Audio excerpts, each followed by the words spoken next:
चंद हफ्ते पहले जुम्मा के बाजार में एक बूढ़ा शख्स प्लास्टिक के लिफाफे में छोटी छोटी मछलियां बेच रहा था। मुझे इस बूढ़े पर तरस आ गया और 150 रुपए के 2 लिफाफे खरीद लिए, जिनमें कुल 4 मछलियां थीं। साथ में एक छोटा सा खुराक का पैकेट भी खरीद लिया। इरादा था कि किसी तालाब या कुएं वगैरह में डाल दूंगा, क्योंकि ऐसी मछलियां बचपन में जब भी खरीदी चंद घंटों के अंदर अंदर दम तोड़ गईं। घर आया तो मछलियों के पैकेट भी साथ ही घर आ गए। थकावट की वजह से बाहर जाने का दिल नहीं था, चुनाचा मछलियों को घर के अंदर ले गया और एक प्लास्टिक की पुरानी रुकाबी में पानी डालकर इन मछलियों को इसमें डाल दिया। साथ खुराक के चंद दाने भी डाल दिए। शाम तक मैं मछलियों को भूल चुका था। रात देर तक लैपटॉप पर काम करने के बाद किचन में कुछ खाने के लिए गया तो मछलियों के इस बर्तन पर नज़र पड़ी। मुझे इन मछलियों पर बड़ा तरस आया। सोचा कि इनको घर में ही रखा जाए।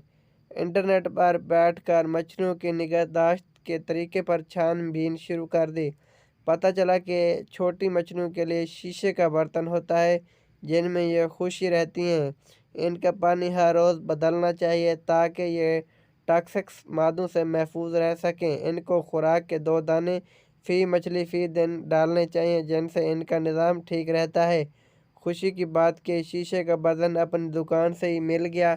अगले दिन सुबह सवेरे उठकर पहले मछलियों का बर्तन चेक किया, वो अभी तक जिंदा थी। मैं सुबह सवेरे अपनी दुकान गया और शीशे का बर्तन ले आया। फिर मछलियों को बड़ी एहतियात से बर्तन में शिफ्ट कर दिया। आज इस बात को 1 माह से ज़्यादा हो चुका है और अभी तक अल्लाह की मेहरबानी से वो मछलियाँ ज़िंदा सलामत हैं, क्योंकि मैं हर रोज़ इनका पानी बदलता हूँ, इन्हें मुनासिब मिकदार और सही वक्त पर खुराक डालता हूँ। जब तक रात को मछलियों का पानी नहीं बदल लेता, नींद नहीं आती। 2 दिन पहले रात देर से घर आया। मछलियाँ अपने लिए ताज़ा पानी और खुराक का इंतज़ार कर रही थीं। मैं इनके पास पहुंचा तो उन्होंने तेज़ी से पानी में तैरना शुरू कर दिया, जैसे कि मुझसे एहतजाज कर रही हूँ।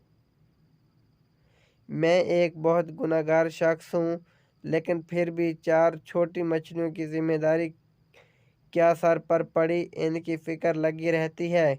पता नहीं हमारे हुक्मरान किस मिट्टी के बने हैं कि इन पर करोड़ों इंसानों की जिम्मेदारियां हैं और इन्हें रातों को नींद भी आ जाती है और दिन को अय्याशियों के लिए वक्त भी मिल जाता है।